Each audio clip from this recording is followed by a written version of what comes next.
Hola chicos, ¿cómo están? Soy Daniela Cáceres, interna de séptimo año de medicina y hoy día vamos a ver el tema sobre complicaciones postoperatorias. En cuanto a este tema, a mi parecer es un tema bien relevante en nuestro rol como interno, ya que muchas veces vamos a ser nosotros los primeros que vamos a ver al paciente durante la mañana y los que le vamos a realizar la evaluación y evolución correspondiente, por lo que va a ser muchas veces responsabilidad de nosotros detectar los signos y síntomas que quizás están desviando del curso normal de la evolución post la cirugía. Para esto igual considero que es importante mantener una alianza con el equipo de enfermería, ya que muchas veces va a ser el enfermero de turno el que nos va a dar información valiosa sobre cómo se mantuvo el paciente durante la noche y la cual nos puede servir para poder integrarla a nuestra evolución. ¿Ya? Así que para empezar vamos a ver los temas que vamos a ver hoy día. En primer lugar vamos a ver conceptos generales sobre el tema de postoperatorio, luego la fase del postoperatorio y los niveles de atención de esta, y de ahí nos vamos a ir de lleno a complicaciones postoperatorias y un poquito sobre clasificación de estas mismas. Para comenzar vamos a ver qué es lo que significa el concepto de postoperatorio. Y este es el proceso que abarca desde el fin de una intervención quirúrgica hasta que el paciente se recupera completamente, el que puede ser con o sin secuela, ¿ya? Lo más importante de este periodo es saber reconocer oportunamente cuando la evolución se aleja de lo esperado y tomar las acciones correspondientes según sea el caso. Y el concepto de complicación desde el punto de vista quirúrgico es una alteración en el curso operatorio normal con un resultado adverso para el paciente, ¿ya? Esto hay que saber diferenciarlo del concepto de secuela, el cual es una consecuencia inevitable de un procedimiento quirúrgico, el cual podría ser, por ejemplo, una amputación o una cicatriz, lo cual va a ser inevitable de que ocurra al momento que se haga la cirugía, y del concepto de falla al curar, cuando es que la operación se realiza sin complicaciones, pero el objetivo original no se va a cumplir. ¿Ya? Igual hay que saber diferenciarlo del error, que se va a hacer cuando no se realiza el diagnóstico correcto o no se emplea la técnica quirúrgica correcta. En cuanto a las fases del postoperatorio, hay que tenerlas bien claro, ya que van a ser algunas en las que nosotros como internos vamos a estar presentes y otras que no. ¿Ya? En primer lugar vamos a tener el postoperatorio inmediato, el cual se va a realizar en la sala de recuperación y este va a estar principalmente a cargo del anestesiólogo, ¿ya? Así que cuando estemos en nuestro internado de anestesia como internos, ahí sí vamos a estar más preocupados de esta parte. ¿Ya? Aquí se realiza una monitorización continua de los signos vitales de una forma mucho más estricta, normalmente con un monitor, y se va a ir evaluando cómo va progresando la anestesia, va revirtiendo la anestesia, ¿ya? Este puede durar aproximadamente unas 6 horas y luego el paciente es llevado si es que se queda hospitalizado, a sala común o a la sala de postoperatorio propiamente tal, donde la vigilancia va a ser mucho menos estricta y aquí lo importante va a ir viendo los diferentes signos y síntomas que va teniendo el paciente y la tolerancia eh, que va ocurriendo en cuanto a, por ejemplo, tolerancia digestiva, deposiciones, diuresis y eso. Y aquí es donde entramos nosotros a actuar, ¿ya? Y por último tenemos el postoperatorio tardío, que es desde que el paciente se va de alta hasta que se reincorpora a sus actividades habituales. Aquí nosotros igual tenemos un rol de que el paciente se va a mantener con controles probablemente en el pólipo del cirujano, así que nosotros igual participamos activamente. ¿Ya? Entonces el paciente luego que sale de su cirugía, y si es que sale todo bien, se va a trasladar a la sala de recuperación, que es la sala que se encuentra justo fuera del pabellón. ¿Ya? El paciente, como dije anteriormente, va a tener una evaluación mucho más estricta con un monitoreo y se va a realizar lo que sale acá, ¿ya? Para que lo lean después. Y lo importante aquí es detectar que se ocurra alguna complicación precoz o alguna reacción adversa a la anestesia, por ejemplo. Y bueno, si es que el paciente se encuentra en una situación grave o se realizó una cirugía de urgencia en un contexto de mayor gravedad, probablemente el paciente se va a ir directamente a UCI y esto se va a realizar en la UCI. ¿Ya? Luego que el paciente se retira de la sala de recuperación, tiene dos opciones: o realiza su postoperatorio de forma ambulatoria, eso quiere decir en su casa, Obviamente que considerando ciertas indicaciones, como por ejemplo que hay un adulto responsable, que se puedan seguir las indicaciones, que se pueda trasladar de forma expedita al hospital si es que se presenta alguna complicación y que logre entender ante qué situaciones se debe trasladar a urgencia, por ejemplo. O se debe quedar hospitalizado, que como dije anteriormente puede ser tanto en la sala común como a UCI dependiendo de la gravedad del paciente, ¿ya? Y esto va a depender sobre todo sobre los factores de riesgo del paciente y el tipo de cirugía. Y algunas veces también sobre el contexto del paciente, ya que en un contexto de realidad quizá sí sea necesario dejarlo hospitalizado, por ejemplo. ¿Ya? Acá vamos a tener algunos de los signos y síntomas más comunes que se pueden presentar en el postoperatorio. Algunos de estos se van a presentar de manera transversal en los pacientes por la misma injuria que corresponde la cirugía, como por ejemplo taquicardia, puede tener muchas veces en un comienzo por la injuria que significó la intervención quirúrgica. A veces signos de irritación peritoneal igual se pueden ver, ya que el paciente va a estar con mucho dolor y va a ser normal que le duela al toser, al levantarse o al palpar el abdomen, ¿ya?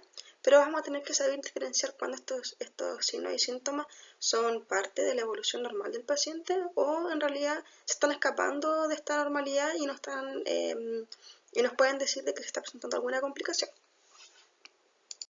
¿Ya?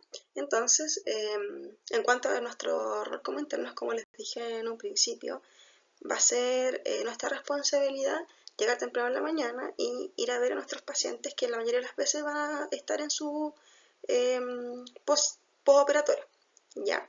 Entonces nosotros llegamos en la mañana, vamos a ver a nuestro paciente y mi recomendación es que antes de ir a ver al paciente lo primero que hagan es ir a revisar su ficha y en la ficha clínica ver los signos vitales, ¿ya? Va a estar en la hoja de primera hoja, van a aparecer los signos vitales de la mañana, que se pueden haber tomado, por ejemplo, a las 6 de la mañana, vamos a revisar eso primero, y luego probablemente en la hoja de atrás van a aparecer los signos vitales del día anterior, ¿ya? Ya que muchas veces nosotros vemos solamente al paciente durante la mañana o algunas veces durante la mañana y la tarde, entonces después desconocemos cuáles van a ser sus signos vitales durante el resto del día. Es importante tenerlo claro para ver cómo evolucionó el paciente y si por ejemplo tuvo algún pic febril, tuvo algún aumento de su frecuencia o cualquier otra alteración, ¿ya?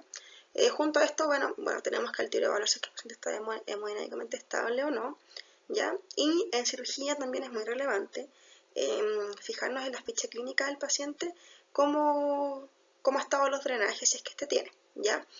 Esto normalmente aparece abajo de los signos vitales y es importante fijarse en esto ya que muchas veces eso va a condicionar alguna conducta en el paciente, hay que tenerlo claro, ¿ya? Y bueno, también más abajo fijarnos en las indicaciones, van a estar puestas tanto las indicaciones que nosotros dejamos o que dejó el doctor el día anterior, pero también puede ser que el paciente se le haya administrado algún otro medicamento durante el día anterior que nosotros no sepamos y va a estar escrito, ¿ya? Así que, no sé, pues por ejemplo, si se le administró paracetamol porque tenía fiebre, quizá ya no tiene fiebre ahora, pero tuvo y se le administró eso, así que hay que estar ojo con eso, ¿ya? O cualquier otro medicamento, ¿ya? Luego de ver esto lo hacemos de una forma más o menos rápida, un check de estas cosas que yo creo que son importantes de tenerlas en consideración antes de ver al paciente, ya que así nosotros nos hacemos una idea más o menos cómo está y podemos hacer una anamnesis mucho más dirigida al momento de hablar con él, ¿ya?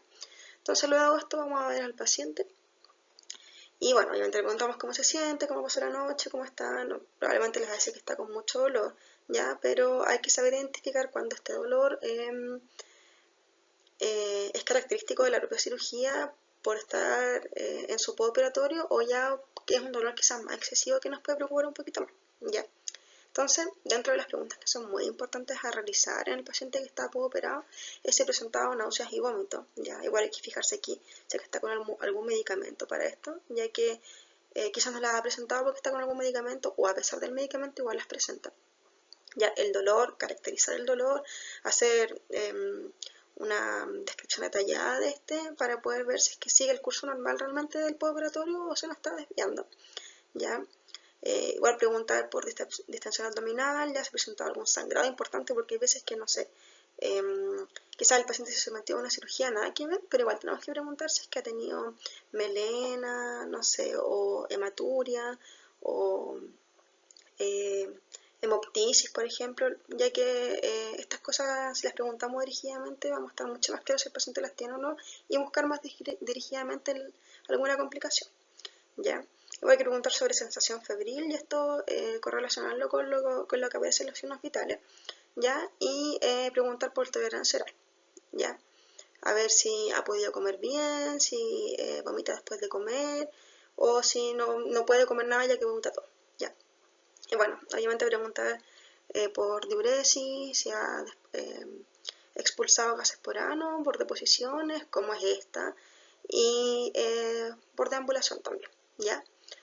Bueno, estos son algunos tips, obviamente hay que hacer muchas más preguntas, pero esas son cosas que no se nos pueden olvidar en el paciente postoperado, ¿ya? Y bueno, cuando hagamos nuestra evolución clínica, mi recomendación es que, bueno, obviamente ya por un tema médico-legal, anotar fecha y hora siempre. Los signos vitales, yo creo que es mejor anotarlo, por ejemplo, si tiene frecuencia cardíaca de 90, anotar frecuencia cardíaca 90, no que está eucárdico, por ejemplo, y así con todos los signos vitales. También anotar siempre los drenajes, el volumen de este y la apariencia que tuvo, ¿ya? Si es que está serohemático, no sé, puede ser fecaloideo, siempre anotar el contenido de este, ¿ya? Y si nos queda la duda, preguntarle a los enfermeros durante el día anterior cómo ha ido cambiando, ¿ya? Para tener bien claro esto. Igual fijarse que está con sonda Foley, si está con sonda Foley, anotarlo y anotar el débito de esta, ya preguntar al paciente dirigidamente si ha tenido disuria y anotar todo esto en nuestra evolución clínica, ¿ya? En cuanto a la herida operatoria o cualquier otra herida que se presente en el paciente, hay que hacer una descripción clara de esto. Anotar tamaño, color, apariencia, anotar los apósitos, si tienen mal olor o no, si la herida tiene mal olor o no, si está supurando, ¿ya? Así que hay que ser bien minuciosos con eso. Y siempre cuando vayamos a hacer el examen físico del paciente, tenemos que, bueno, lavar las manos, colocarnos guantes y destapar el apósito, ya que no nos dé miedo de que la enfermera o el enfermero nos pueda decir algo, hay que destapar el apósito y hacer una descripción de cómo está la herida. Es importante eso, ¿ya? Y bueno, si el paciente está con algún catéter, ver si tiene signos de infección, fijarnos en eso y revisar dirigidamente igual el tema de las escalas, que ahí no se ve mucho. Ya, estos son mis tips en cuanto a cómo enfrentar al paciente en la mañana, que a veces no tenemos mucho tiempo, qué cosas no se nos pueden olvidar y qué cosas tenemos que anotar sí o sí en la evolución clínica que no se nos olvide. Ya. La primera complicación postoperativa que veremos y que es de las más frecuentes son las náuseas y los vómitos. Esta se presenta durante las primeras 24 horas normalmente, igual se presenta el resto de los días, y es una complicación frecuente que se da tanto por el uso de anestesia y analgesia por opioides, ¿ya? Es importante controlarlas, ya que los vómitos excesivos pueden provocar que el paciente tenga algún desbalance hidroelectrolítico y si es que sospechamos de esto, obviamente tomar los laboratorios pertinentes y la prevención y tratamiento de esto es con antieméticos, ¿ya?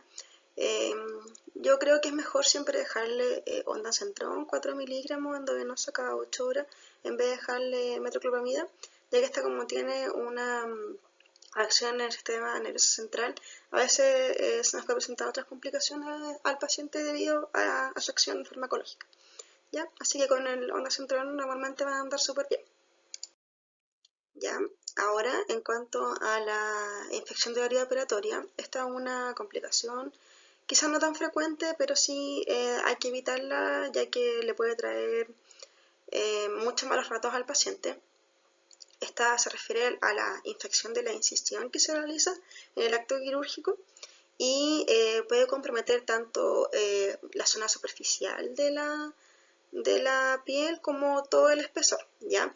Hay pacientes que van a ser mucho más susceptibles, por ejemplo, pacientes con obesidad o diabetes, por lo tanto hay que tener claro esta patología de los pacientes ya que no hay que tener mucho más ojo y el diagnóstico va a ser netamente clínico, o sea, no tenemos que esperar que el paciente tenga alguna evidencia sistémica como por ejemplo fiebre o leucocitosis de esta infección, sino que solamente viendo la herida ya podemos tener alguna idea de esto, ¿ya?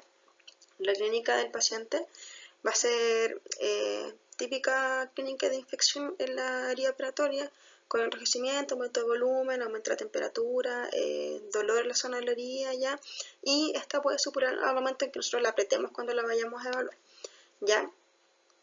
El tratamiento de esta va a depender más que nada de cuál es la superficie que abarca la infección, ¿ya? Por ejemplo, si es solamente algo superficial, quizás va a ser necesario solamente hacer algunas curaciones, ¿ya? Y quizás no sea necesario ponerle antibióticos en ese momento.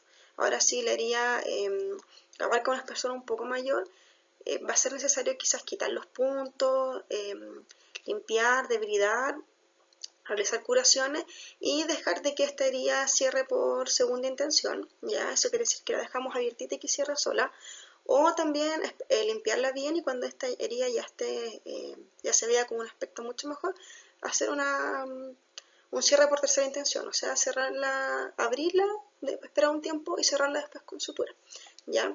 En estos casos quizás sí sea necesario colocar antibióticos y bueno, ya si estamos frente a una fascitis necrotizante, que ya es algo mucho más grave, obviamente ahí hay que entrar a pabellón, realizar todo esto en pabellón de manera urgente y obviamente colocar antibióticos endovenosos. Ya, la prevención de la herida operatoria es bien relevante, ya que esto nos va a ayudar a que disminuya bastante el número de que se presente esta. Ya, para esto obviamente hay que mantener una técnica aséptica en el pabellón, ¿ya? Con una preparación adecuada de la piel, y también lo que se utiliza es la profilaxia antibiótica, ¿ya? Cuando a los pacientes antes de la cirugía le dan profilaxis es para la prevención de infección de la herida operatoria, ya no es para ninguna otra complicación, solamente para esta. Ya como ustedes bien saben, la profilaxis se da entre 30 a 60 minutos antes de la cirugía y se utiliza más que nada en heridas que son limpias contaminadas, ya la herida sucia ya ahí se tendría que dar tratamiento antibiótico, ya no es profilaxis. Ya entonces, como les puse aquí, la profilaxis de herida operatoria se realiza en primera línea con cefazolina 1 o 2 gramos de dosis única antes de la cirugía, pero esto lo hace normalmente el anestesiólogo, ¿sí? Y si el paciente es alérgico se ocupa en segunda línea clindamicina. Ya aquí les quise colocar una fotito de tejido de granulación, ya esto va a ser bastante común de ver en cirugía cuando alguna herida sufre alguna infección y hay que curarla. Este tejido nos va a dar cuenta de que la herida está evolucionando de buena forma, ya es un tejido bueno, y por ejemplo aquí en esta herida podríamos colocar perfectamente sobre ella un injerto, ya no habría problema. Ya, así que es bueno que sepan reconocer bien este tejido, ya que quiere decir que la herida está evolucionando bastante bien. ¿Ya? Bueno, cuando la infección se mantiene, puede producir que se produzca una dehiscencia de la herida operatoria, que lo que esto va a corresponder a la apertura espontánea de una herida previamente suturada, ¿ya? Es una complicación grave, ya que va a presentar riesgo tanto de evisceración, de infección y de formación más adelante de una hernia incisional, ¿ya? Entonces, ¿qué pasa? Muchas veces, bueno, se puede abrir por muchas razones esta herida, esta sutura, ¿ya? Algunas puede ser, por ejemplo, porque quitamos los puntos antes, ¿ya? O porque la técnica quirúrgica quizás no fue buena al momento de suturar, ¿ya? Pero muchas veces igual se puede dar por infecciones. Entonces es importante prevenir el tema que hablamos anteriormente sobre las infecciones de la herida, ya que muchas veces esta pueden progresar en que ocurra esta dehiscencia, ¿ya? Normalmente ocurre durante los primeros 10 días posterior a la intervención, ¿ya? El tratamiento obviamente va a ser el cierre de la herida con una sutura, dependiendo de que si está infectada o no. Podríamos, por ejemplo, si no está infectada y solamente, por ejemplo, se abrió por una mala técnica o porque quitamos los puntos antes, podemos cerrarla con una sutura. En cambio, si esta ya está infectada, hay que dejarla que cure por segunda intención y realizar curación y darle antibióticos, ¿ya? Ya. Luego de la dehiscencia de herida operatoria, lo que puede venir después o lo que se puede dar en conjunto con esto es la dehiscencia facial. ¿Ya? Esta se refiere a la separación de la aponeurosis y se da principalmente por una tensión de la pared abdominal, la cual supera la resistencia del tejido o de la sutura, ¿ya?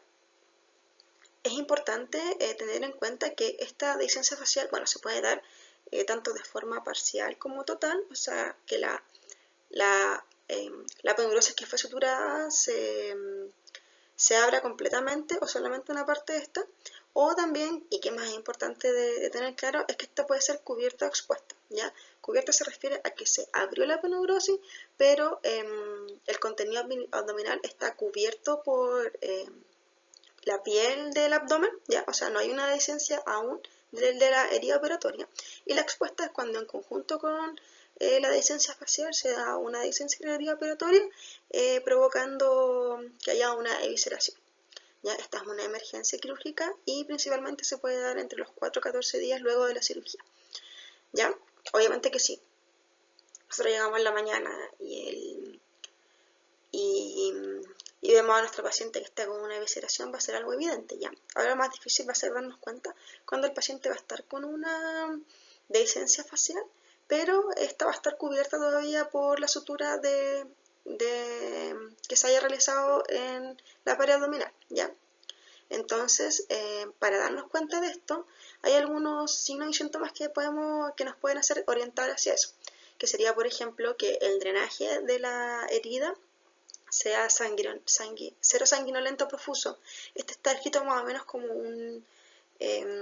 como lavado de carne, ya cuando uno lava la carne y aparece como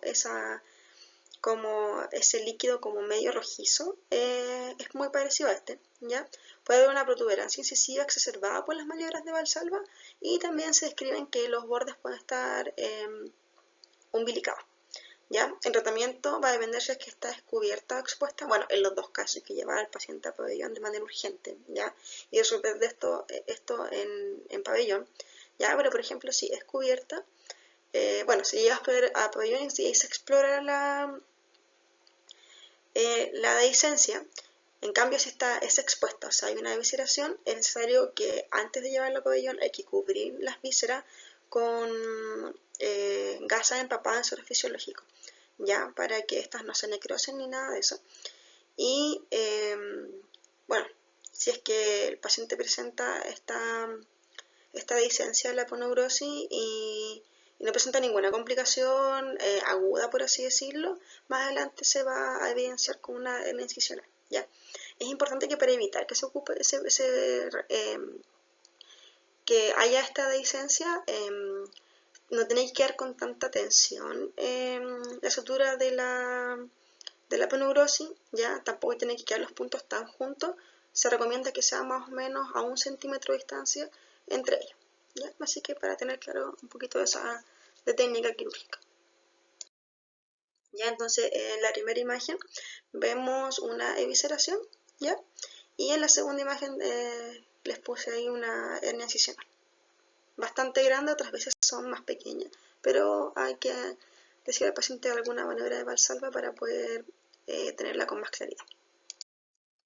¿Ya? Otra de las complicaciones muy comunes que se pueden ver en cirugía es el seroma, el cual es una acumulación de linfa en el tejido subcutáneo bajo la incisión. ¿Ya? Esto, los pacientes se quejan de esto cuando lo tienen, ya que si produce molestia de la presión o produce alguna presión en la zona de la incisión con aumento de volumen, pero no va a tener signos de inflamación, ¿ya? Y al drenar esto va a salir un líquido seroso. El tratamiento va a ser abrir la incisión, drenar el líquido comprimiendo la herida con las gasas y dejar cerrar por segunda intención, ¿ya? Y para evitar esto, más que nada, está el uso de drenaje. Y bueno, más que nada se va a dar cuando quedan espacios muy grandes, por ejemplo, cuando se pone algún injerto cutáneo, son más propensos a que se den estos seromas. Ya. El hematoma es como el seroma, pero en vez de que haya linfa bajo la incisión, va a haber sangre, ¿ya? Entonces va a ser una acumulación normal de sangre en el tejido subcutáneo bajo la incisión. Este igual tiene mayor riesgo de infección y hay que estar más ojos con los pacientes que lo presentan, sobre todo cuando son más grandes, ya que nos pueden llegar a pensar que tengan alguna coagulopatía. La clínica va a ser la típica clínica de cualquier hematoma: aumento de volumen, blando, creciente, colores típicos, acompañado no de dolor, ¿ya? Y este puede ser drenado. Ahora, un hematoma que sea pequeño, en realidad se puede observar y no va a tener mayor relevancia, pero sí va a ser importante que, por ejemplo, si es que el paciente llegara a tener un hematoma en el cuello, este sí debe ser drenado, ya que puede afectar la vía aérea. Si el paciente llega a tener un hematoma en el retroperitoneo, tenemos que fijarnos, por ejemplo, en un paciente que tenga un hilo muy prolongado o que esté presentando anemia y no sepamos cuál sea la causa.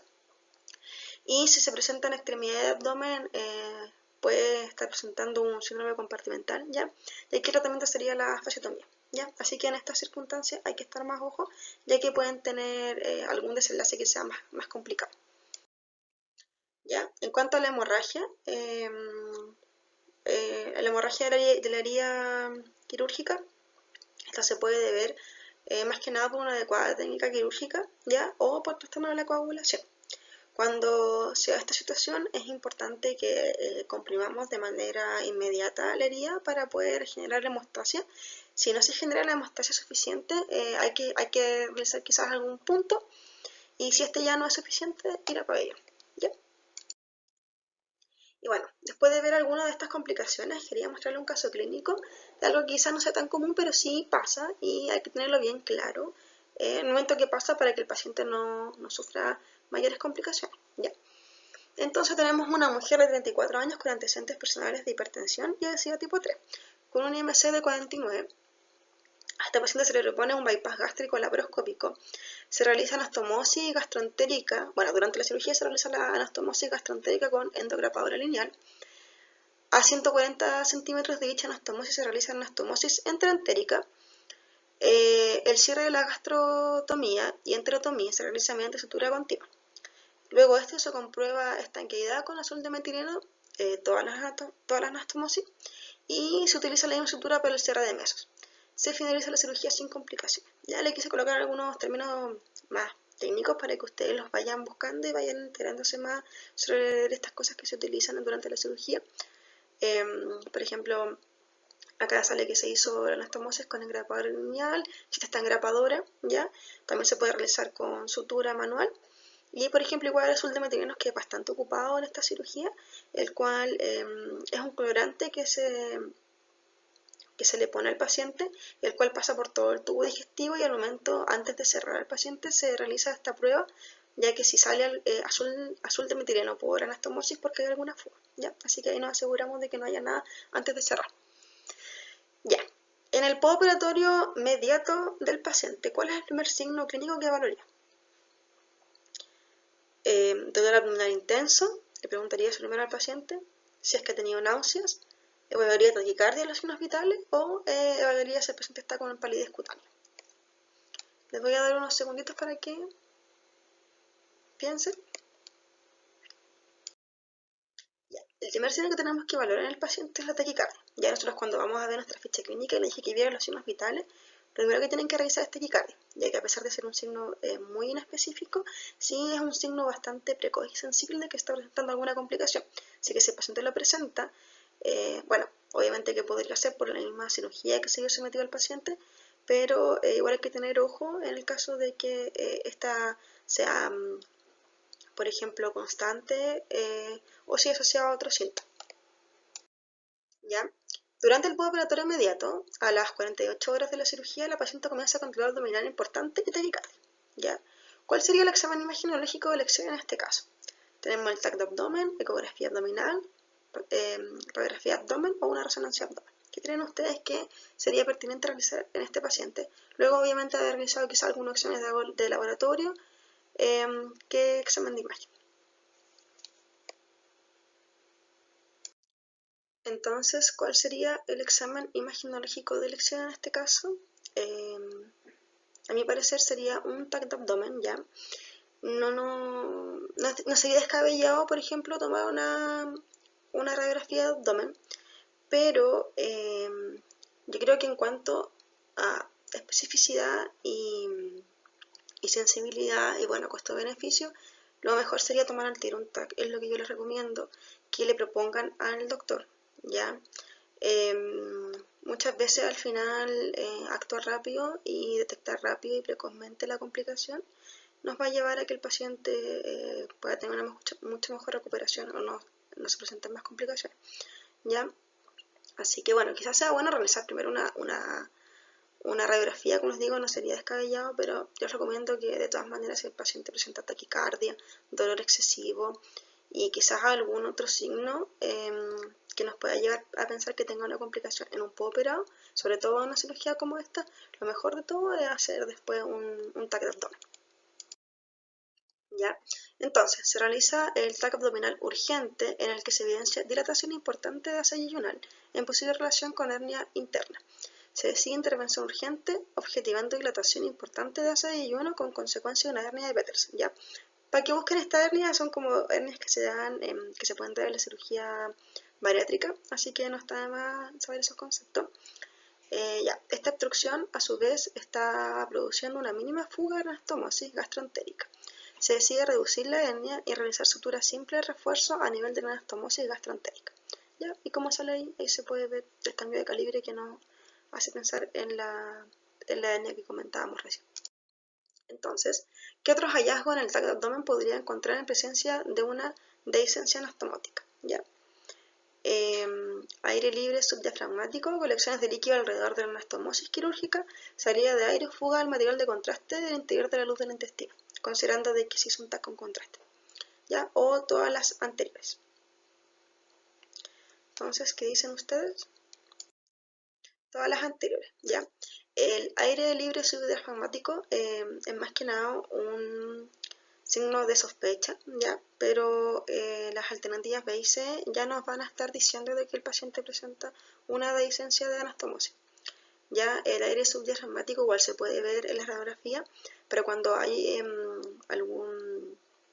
cuando hay víscera hueca, que por ejemplo puede ser por una dehiscencia de anastomosis, solamente se va a ver un 30% de la radiografía, así que tener en cuenta eso, ¿ya? Si no nos sale, no hay que quedarse tranquilo. Y eso, entonces, las dehiscencias de anastomosis no son tan comunes, por lo menos yo no vi tantas en mi internado, pero sí pasan y sí hay que estar atento, ¿ya? Y si nosotros tenemos que saber cuáles son los signos y síntomas que se pueden presentar, el paciente va a estar con mucho dolor, ¿ya? Puede estar con signos de irritación peritoneal, va a estar con taquicardia, ¿ya? Puede estar con fiebre, dependiendo si es que está, por ejemplo, ya pasó una peritonitis, y hay que estar ojo con eso, ¿ya? Así hay que tener bien claro este caso clínico para su práctica. Entonces, luego de haber visto el caso clínico, vamos a hablar sobre las complicaciones intraabdominales. Tenemos aquí, por ejemplo, las colecciones y los abscesos, los cuales van a corresponder a un crecimiento y desarrollo bacteriano en situación intraabdominal. La clínica va a ser que el paciente va a referir malestar, fiebre, dolor abdominal, hilio, el cual va a ser más prolongado del que debería ser, eritema en la herida operatoria y podría presentarse con leucocitosis. El estudio se puede hacer con ecografía, un TAC o resonancia magnética. Y bueno, en estos casos, dependiendo del tamaño de la colección o del absceso, se podría manejar con antibiótico. Y si este reduce considerablemente, quizás no sea necesario hacer más cosas, pero si no, va a ser necesario quizás drenar por vía percutánea o realizarlo mediante cirugía. ¿Ya? Y en cuanto a la dehiscencia de anastomosis, que fue lo que vimos en el caso anterior, en el caso clínico, este se refiere a la separación o no cicatrización de una anastomosis, lo cual puede llevar a que ocurra filtración del contenido, dependiendo del nivel de la anastomosis, que puede ser contenido gástrico, fecal, formación de colecciones, formaciones de fístula y en casos más graves ya llevar al paciente a una peritonitis. ¿Ya?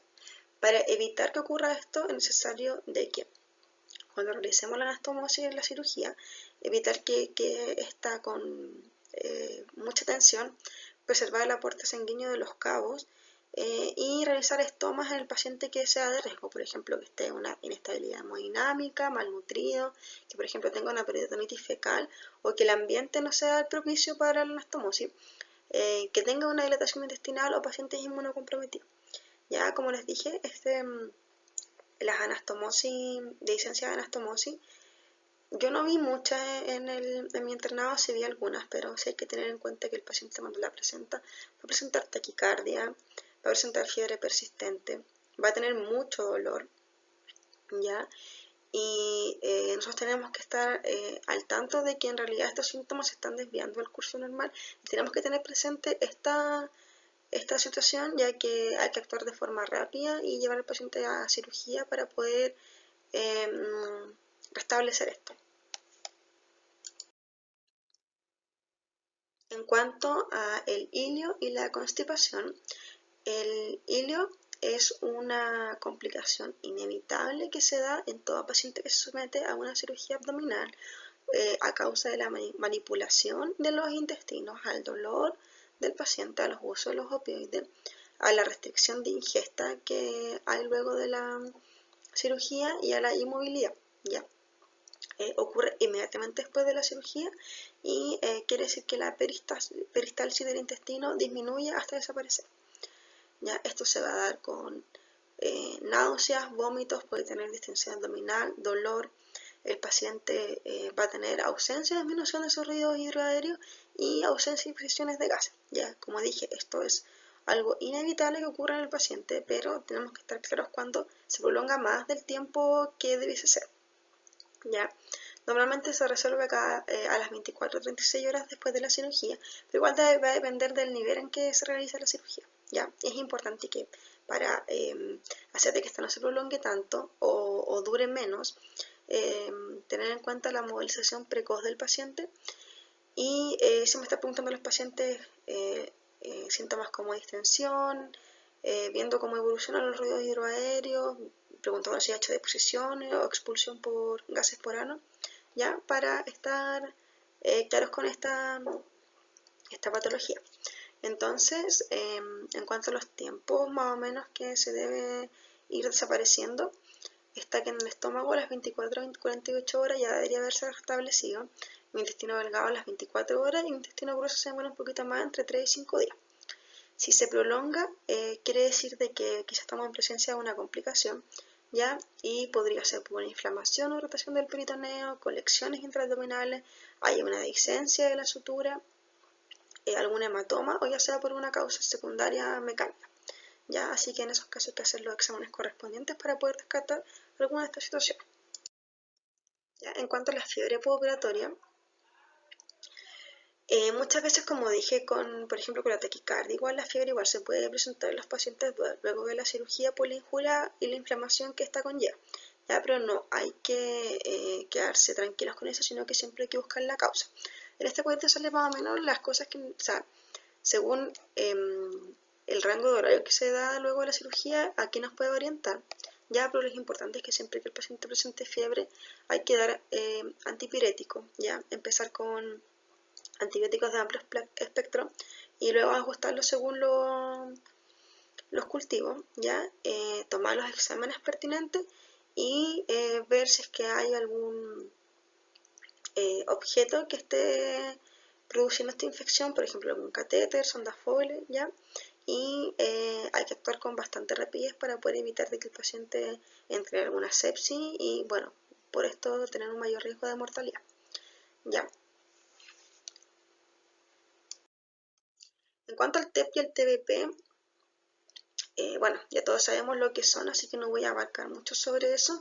Sí, sobre las medidas profilácticas que hay que tomar en los pacientes que se van a someter a una cirugía. Y para esto existen escalas de valoración del riesgo de trombosis según los factores de riesgo del paciente.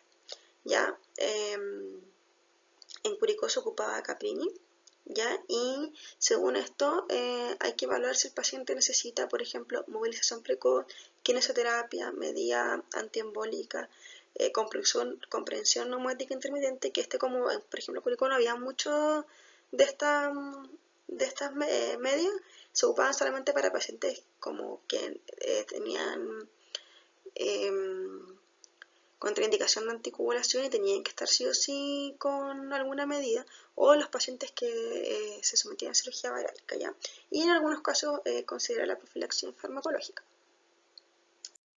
Entonces, esta va a ser la tablita de Caprini que se ocupaba en Curicó, ya no es exactamente igual, pero hay que esta responsabilidad de nosotros hacerla como interno.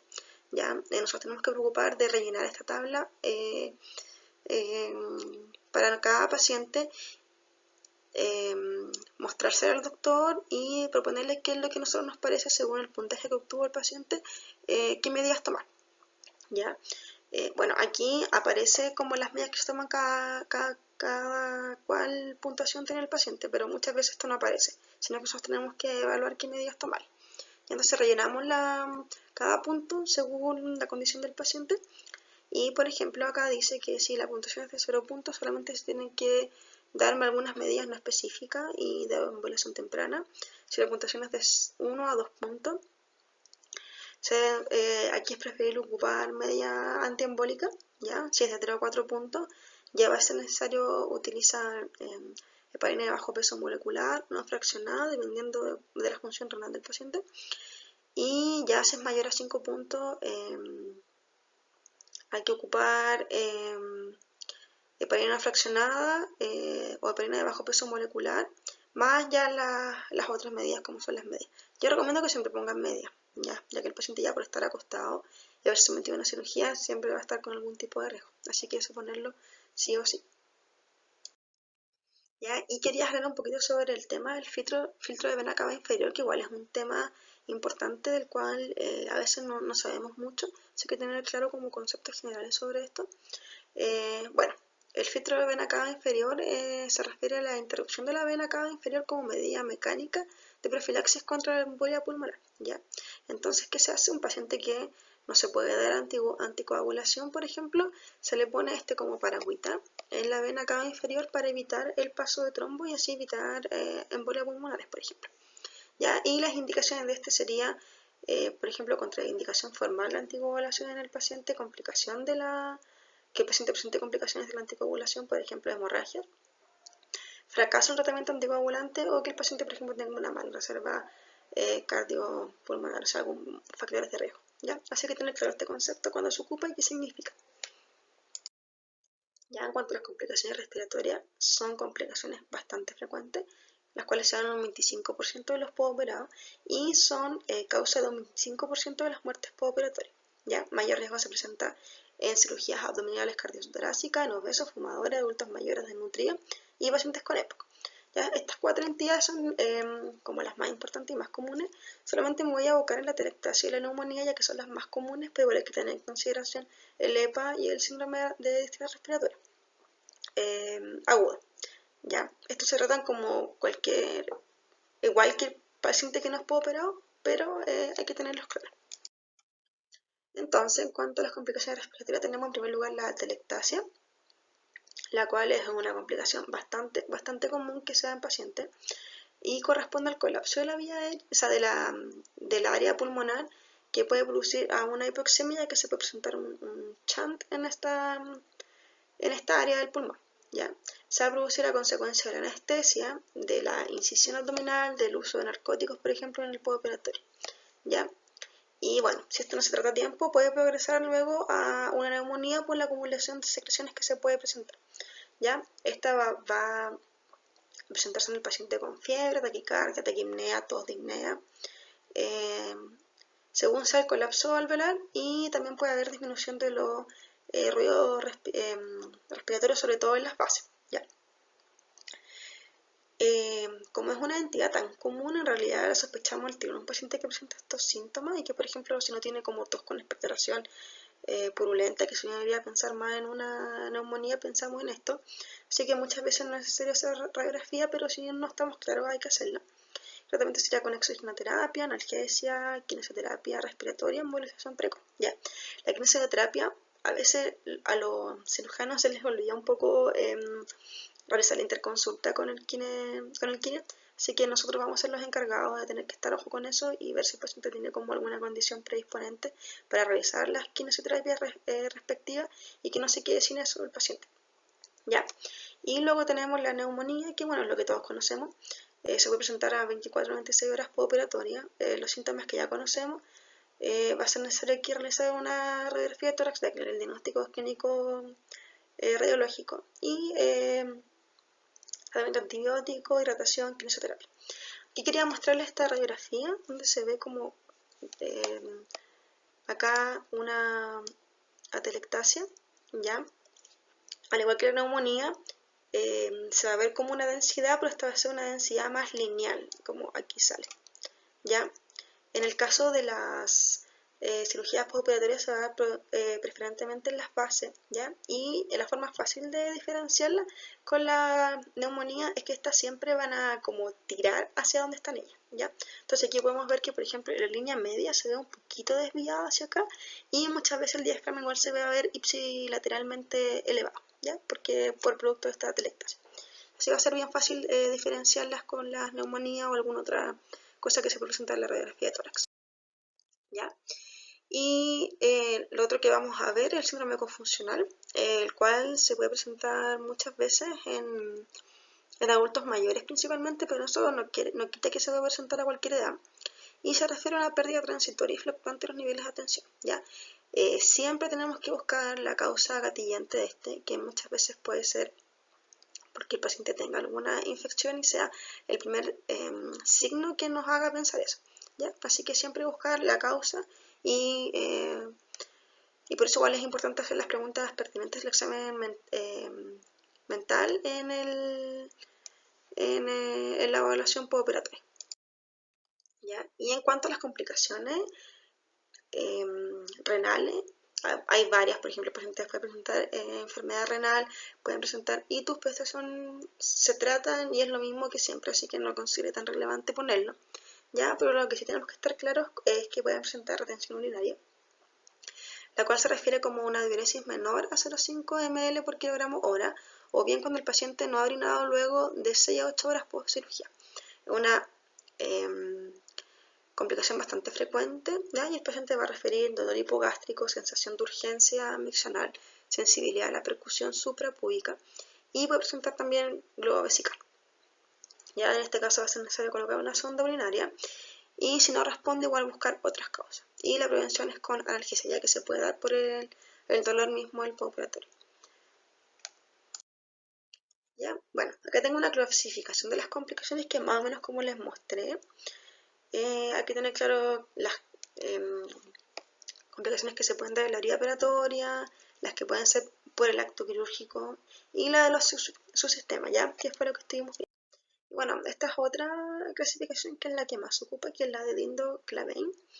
En realidad en la práctica no se ocupa mucho, pero se las dejé ahí para que la revisen y la tengan clara que existe, ¿ya? Y eso, chicos, ahí está la bibliografía que ocupé y espero que les haya quedado todo claro. Como les digo, hay varios signos y síntomas que hay que tener bien claro al momento de evaluar al paciente y cosas que no se nos pueden pasar. Siempre comunicar todo al cirujano, anotar todo en la evolución clínica y ser bien ordenado al hacer las preguntas, hacer nuestro propio como esquema de preguntas para que no se nos pase nada, ¿ya? Como les dije, en el paciente postoperado hay cosas que son imprescindibles de preguntar, así que no se nos pase eso, ¿ya? Y obviamente eso orientarlo al tipo de paciente que sea, ¿ya? Espero que les haya gustado la presentación y que les sea de gran ayuda.